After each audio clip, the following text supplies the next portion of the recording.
आज आपण करतोय कवठाच्या वड्या, कवठाची बर्फी। यासाठी लागणारं साहित्य आहे कवठ आणि गूळ। कवठ फोडायचं,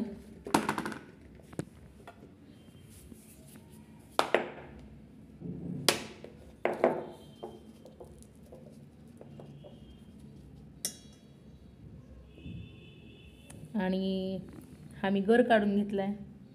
असा गर काढायचा आणि इथं टर्फल आहेत, अशी टर्फल टाकून द्यायची।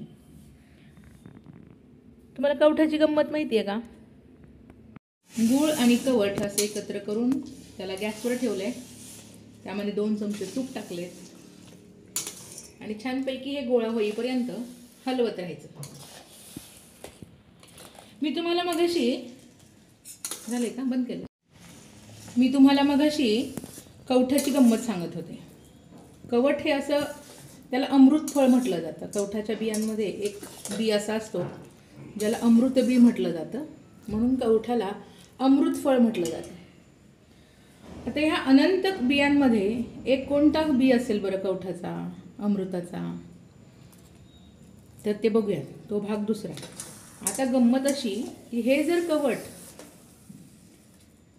हत्तीने खाल्लं आणि ते विष्ठेतून आहे असं बाहेर येतं, जसं झाडाचं तोडलंय त्या पद्धतीनं ते बाहेर येतं।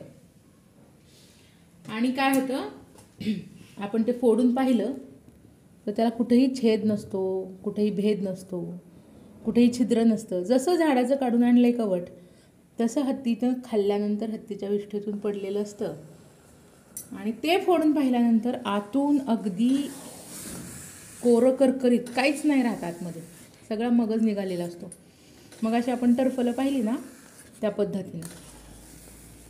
आता हा गोळा तयार झालाय आणि आपण ताटाला तूप लावून ते थापून घेऊया।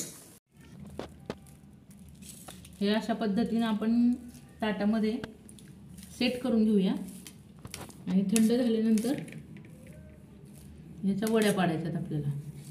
हे जास्त झाले आपल्याकडे।